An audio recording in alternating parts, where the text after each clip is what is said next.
नमस्कार दोस्तों, स्वागत है हमारे YouTube चैनल पर। अगर आपने हमारी पिछली वीडियो देखी है तो आपने प्रेजेंट इंडेफिनाइट टेंस के अफर्मेटिव सेंटेंसेस सीख लिए होंगे। लेकिन दोस्तों, सिर्फ पॉजिटिव सेंटेंसेस सीख लेने से इंग्लिश कंप्लीट नहीं होती। अगर आपको कहना हो मैं स्कूल नहीं जाता हूँ, हम चाय नहीं पीते हैं, तो ऐसे वाक्यों को इंग्लिश में कैसे बोलेंगे? यही हम आज के वीडियो में सीखने वाले हैं। मैं आपको प्रेजेंट इंडेफिनाइट के निगेटिव सेंटेंसेस बिल्कुल आसान भाषा में समझाऊंगी, साथ ही इसका स्ट्रक्चर, रूल्स और आखिर में 20 डेली यूज सेंटेंसेस की प्रैक्टिस भी करवाऊंगी। इसलिए वीडियो को आखिर तक जरूर देखिए, क्योंकि अंत तक पहुंचते पहुंचते आप खुद निगेटिव सेंटेंसेस बनाना सीख जाएंगे। अगर आप हमारे चैनल पर नए हैं और 0 लेवल से इंग्लिश सीखना चाहते हैं तो चैनल को सब्सक्राइब जरूर कर लीजिए। तो चलिए दोस्तों, बिना किसी देरी के शुरू करते हैं। सबसे पहले समझते हैं कि निगेटिव सेंटेंस होता क्या है।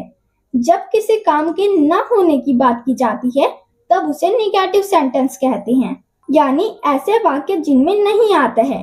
जैसे मैं रविवार को स्कूल नहीं जाती हूँ, मैं कॉफी नहीं पीती हूँ। इन सभी वाक्यों में नहीं आ रहे हैं, मतलब ये निगेटिव सेंटेंस है। इसका बहुत ही इजी स्ट्रक्चर होता है, सब्जेक्ट प्लस डू या does plus not plus verb का फर्स्ट फॉर्म प्लस ऑब्जेक्ट। जैसे मैं रविवार को स्कूल नहीं जाती हूँ, I do not go to school on Sunday. I do not go to school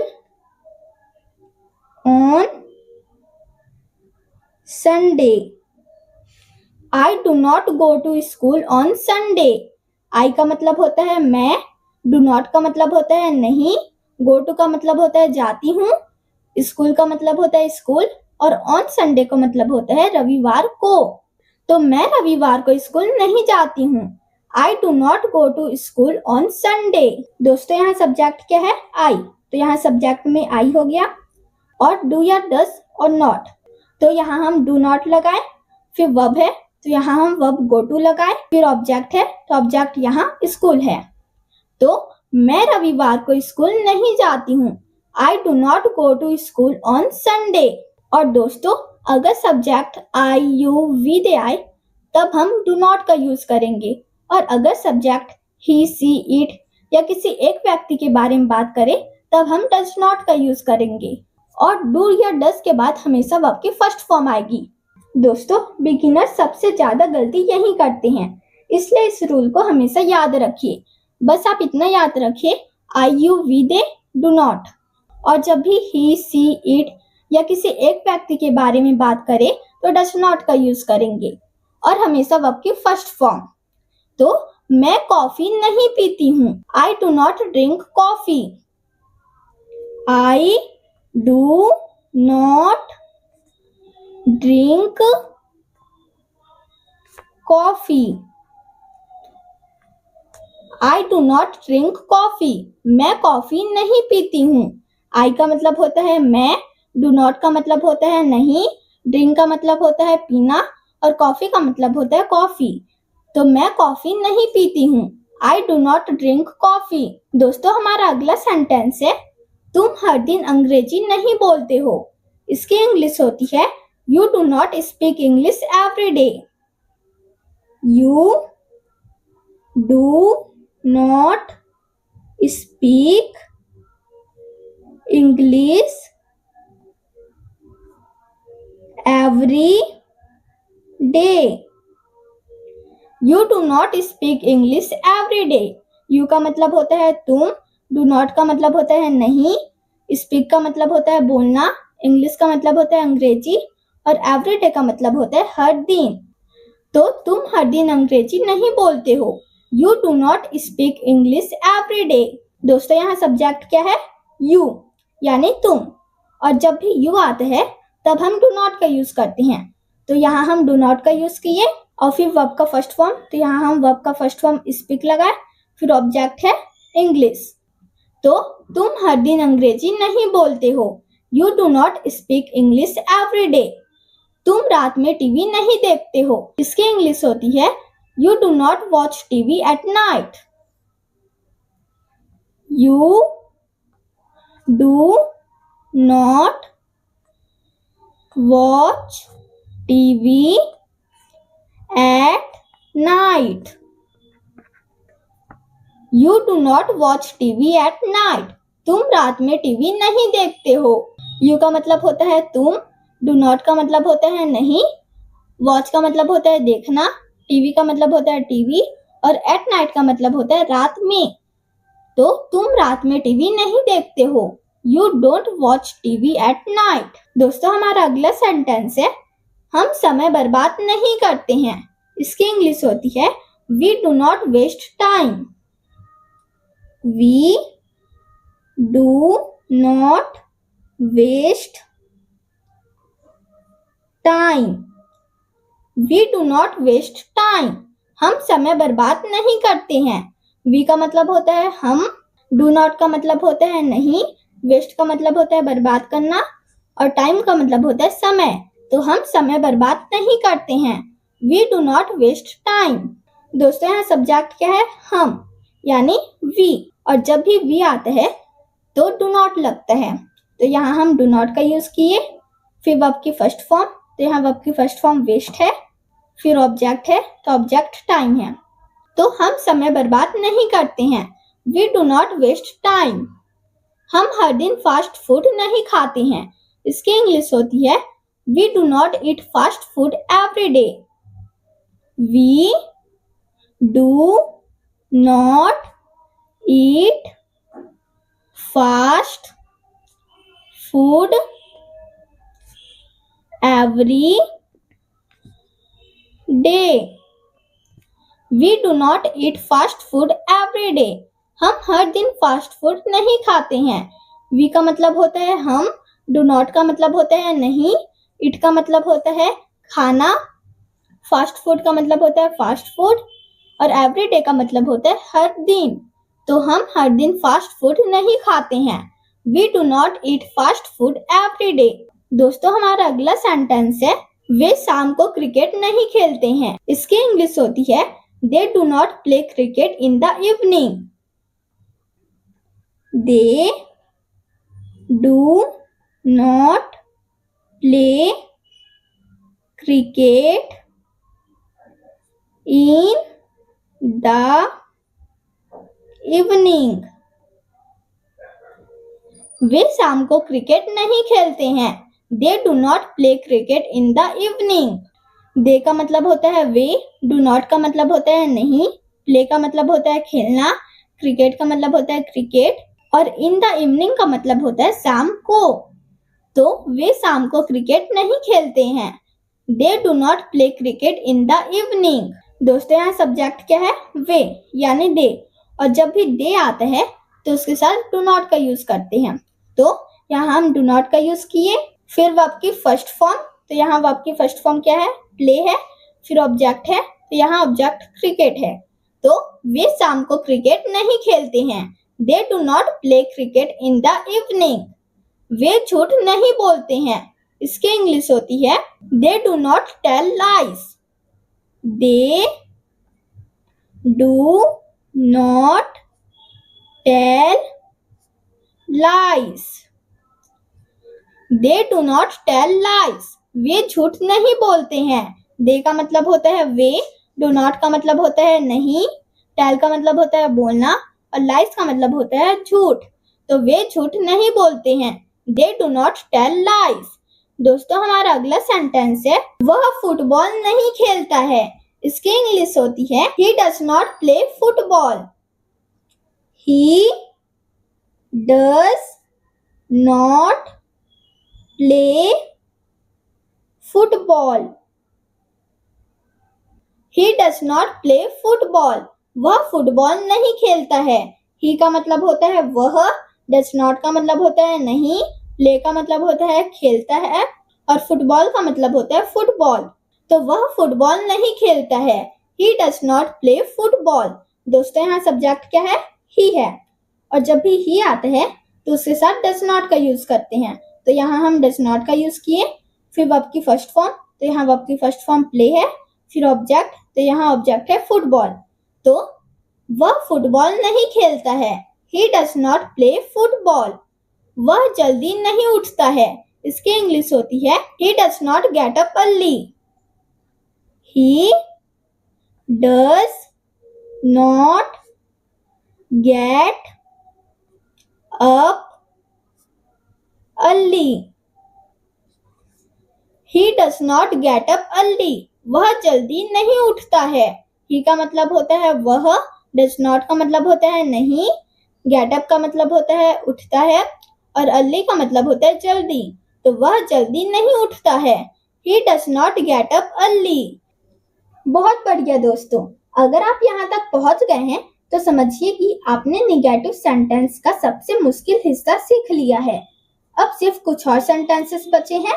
अगर वीडियो पसंद आ रही है तो एक लाइक जरूर कर दीजिए, और अगर आप हमारे चैनल पर नए हैं तो सब्सक्राइब करके हमारी इस पूरी इंग्लिश सीरीज का हिस्सा बन जाइए। तो चलिए अब बाकी के सेंटेंसेस भी पूरा कर लेते हैं। दोस्तों, हमारा अगला सेंटेंस है वह हर दिन खाना नहीं बनाती है। She does not cook food every day. She does not cook food every day. She does not cook food every day. वह हर दिन खाना नहीं बनाती है। सी का मतलब होता है वह, डज नॉट का मतलब होता है नहीं, कुक फूड का मतलब होता है खाना बनाना, एवरी डे का मतलब होता है हर दिन। तो वह हर दिन खाना नहीं बनाती है। She does not cook food every day. दोस्तों, यहाँ सब्जेक्ट क्या है? सी है, और जब भी सी आता है सब्जेक्ट तब हम डज नॉट का यूज करते हैं। तो हम यहाँ डज नॉट का यूज किए। फिर वर्ब की फर्स्ट फॉर्म, तो वर्ब की फर्स्ट फॉर्म यहाँ कुक है, फिर ऑब्जेक्ट है फूड। तो she does not cook food every day. वह हर दिन खाना नहीं बनाती है। वह फिल्में नहीं देखती है। इसकी इंग्लिश होती है she does not watch movies. She does not watch movies. She does not watch movies. वह फिल्में नहीं देखती है। सी का मतलब होता है वह, डज नॉट का मतलब होता है नहीं, वॉच का मतलब होता है देखना, फिर मूवीज का मतलब होता है फिल्में। तो वह फिल्में नहीं देखती है। She does not watch movies. दोस्तों, हमारा अगला सेंटेंस है यह ठीक से काम नहीं करता है। It does not work properly. It does not work properly.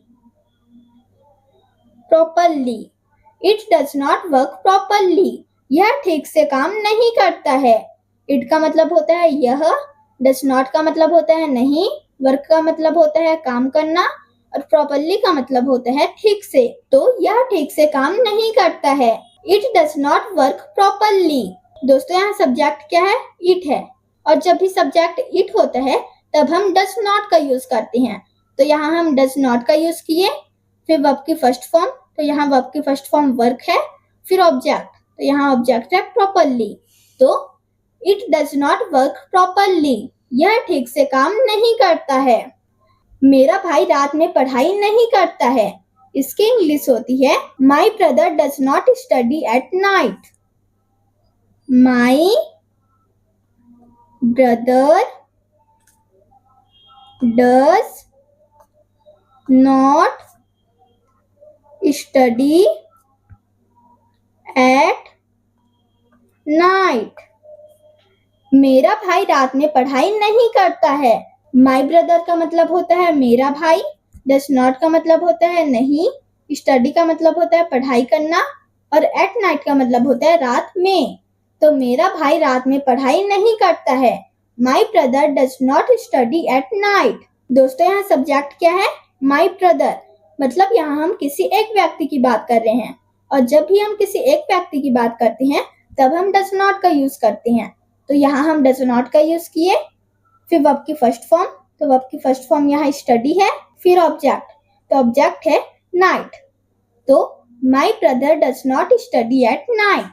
मेरा भाई रात में पढ़ाई नहीं करता है। दोस्तों हमारा अगला सेंटेंस है मेरी बहन कार नहीं चलाती है। इसकी इंग्लिश होती है my sister does not drive car. My sister does not drive a car. My sister does not drive a car. मेरी बहन कार नहीं चलाती है। मेरी बहन का मतलब होता है माई सिस्टर, डज नॉट का मतलब होता है नहीं, ड्राइव अ कार का मतलब होता है कार चलाना। तो मेरी बहन कार नहीं चलाती है। My sister does not drive a car. मेरे पिताजी चाय नहीं पीते हैं। इसकी इंग्लिश होती है my father does not drink tea.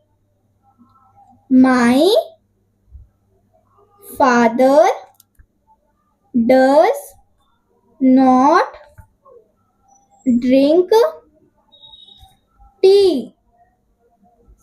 मेरे पिताजी चाय नहीं पीते हैं। My father does not drink tea. My father का मतलब होता है मेरे पिताजी, डज नॉट का मतलब होता है नहीं, ड्रिंक टी का मतलब होता है चाय पीना। तो मेरे पिताजी चाय नहीं पीते हैं। My father does not drink tea.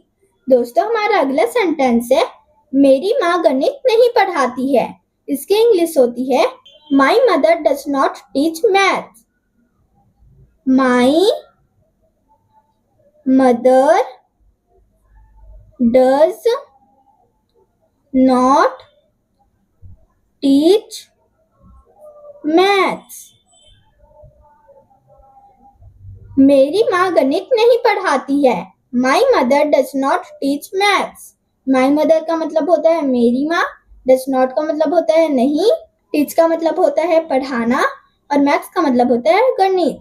तो मेरी माँ गणित नहीं पढ़ाती है। My mother does not teach maths. बच्चा जल्दी नहीं सोता है। इसकी इंग्लिश होती है the baby does not sleep early.